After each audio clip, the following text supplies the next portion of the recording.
So you're somebody who's practicing being conscious, and you're watching Home Remedies to Stay Woke, which means I don't have to tell you about the world and all of its problems. I mean, you see it.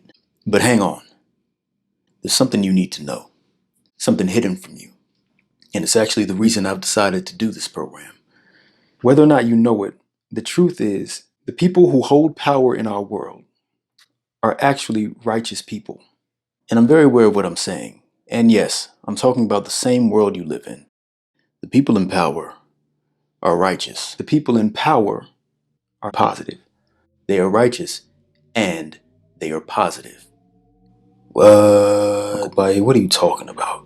I'll say it again. The people in control are positive, righteous people. What am I talking about? How can this be? And maybe more importantly, who are we? Peace and welcome back to the CUREiculum, Home Remedies to Stay Woke. Now here at the CUREiculum, we're well aware of the fact that all concepts presented are not equally easy to understand. For this reason, this was not created to be separate videos. They're not designed as simply sensational or topical concepts, but a compounding of information, not simply one-offs. I chose to create it as a course with the goal of helping to maintain, sustain, retain, and if need be in the near future, obtain social consciousness. I'm forewarning you, today's topic is by no means one that's easy to understand, but I'm going to take a concept that you've accepted as truth, and I'm going to break it. But when I put it back together, you will understand how it fits within this concept of consciousness we've been discussing, and how knowing this will in fact determine the success of anything we endeavor to do from this point forward. Testing positive for conscious is at the very core of every social movement that's ever happened. So if you're watching this, please hit the like and... In fact, don't hit it. Only hit the like button once you have an understanding of what it is I'm talking to you about. And at whatever point that happens for you in this lesson, I'm more than welcome and appreciate you hitting that button. In the previous class, we discussed that mastering anything requires a certain relationship to learning. And we looked at what it means to be a master teacher and what it means to be a model student. And we landed in this area of looking at how consciousness and positivity might be connected. Certainly, to be a master teacher or to be a model student, one must think positively in that they must believe and self-affirm the possibility of learning within itself. Thinking positively about learning gives way to more success than thinking negatively about it. It seems simple enough, right? So does that mean to be conscious you have to be positive? The short answer is no. But this has more to do with what positive means. Bear with me on this. If you'd give me a moment, I'd like to illustrate something to you by using an ancient Chinese parable. I've adapted it into rhyme because, you know, I'm Uncle Baye, but I think it will be a good starting place for our conversation. The name of this story is The Taoist Farmer.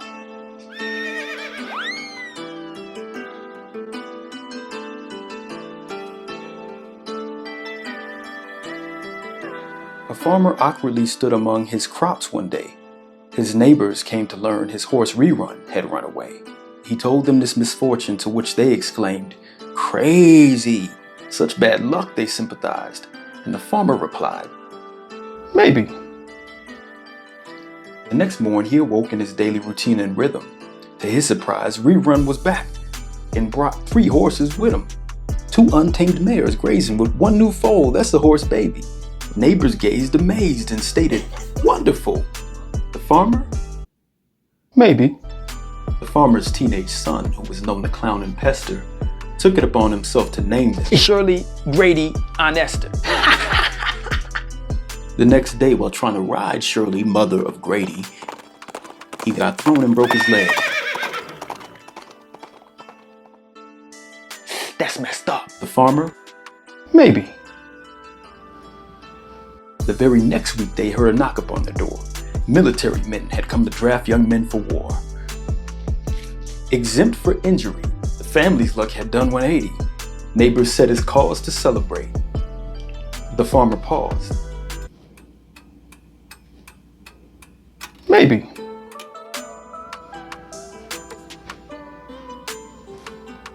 But y'all get what I'm saying, right? That from a moment to the next, we'll have opinions about things that may happen, be they positive or negative things.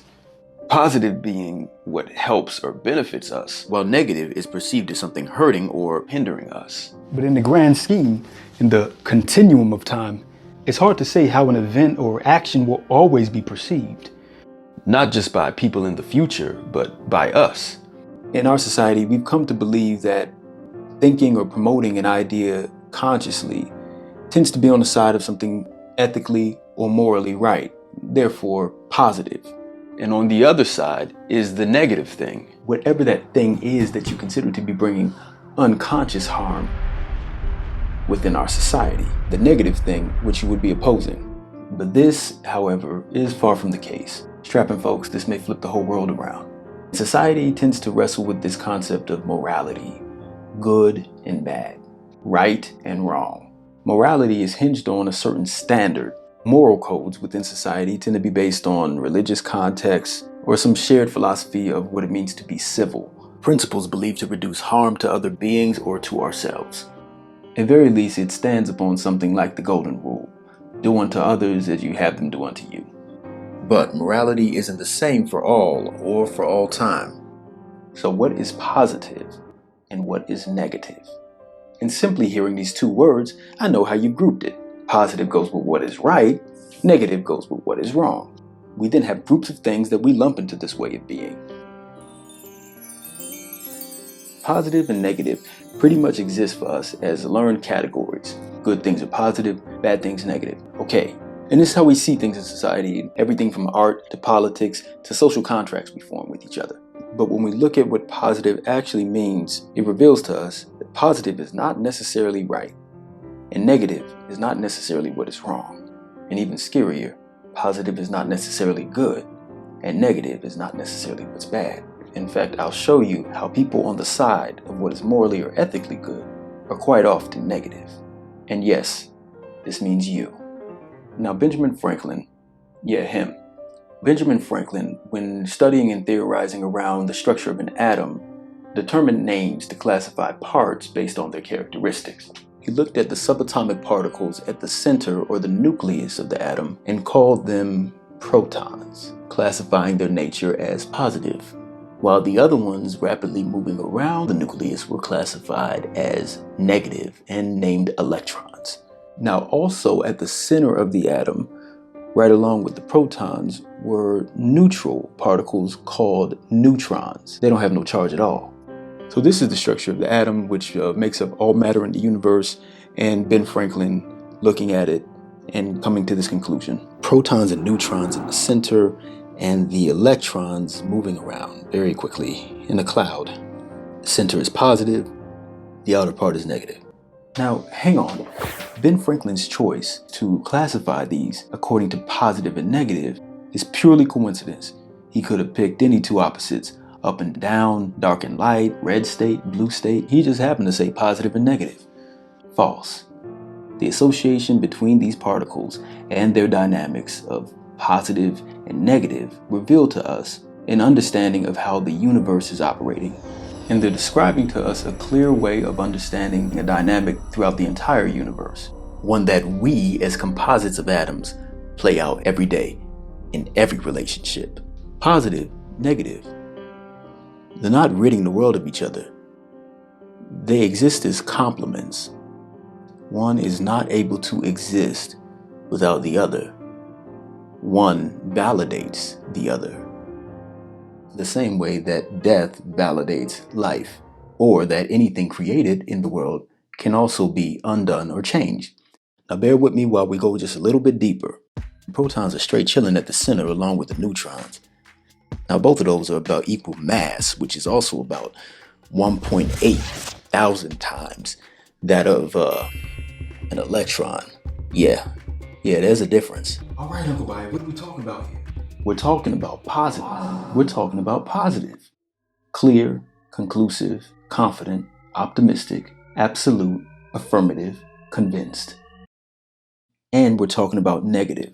Gloomy, pessimistic, resistant, contrary, antagonistic, weak. Think about times you've used these words to describe people. And look at this structure again. Ask yourself why someone may have chose to name these structures this way. The center is being positive and the surrounding as negative. Now think about people you know. Positive protons are kind of carrying themselves as such, kind of just still and present.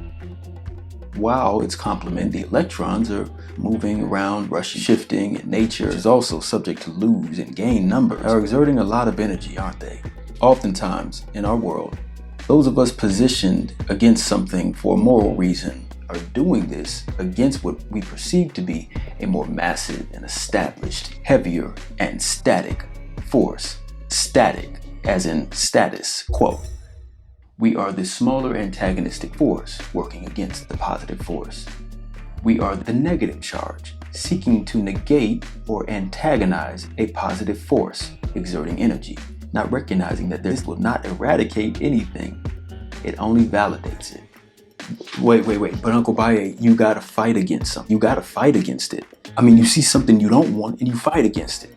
Well, do you? Think back for a moment to our prompt from this week. Was anything gained from worrying or mentally negating something? We may have experienced that the negative only impacted how we felt, not the thing itself. And is it possible that even in the act of antagonizing this thing, and is it possible that simply through the thought of antagonizing this thing, and is it possible that even in the act of simply antagonizing this thing, we actually gave it more power to impact us? Once upon a time, the humanitarian Mother Teresa, when asked to participate in an anti-war march, refused, saying that she would never be in an anti-war rally. If you have a pro-peace rally, then you should let her know. And there's the secret of positive and negative. You don't have to oppose anything. You don't have to be anti anything. What you need to be is pro something.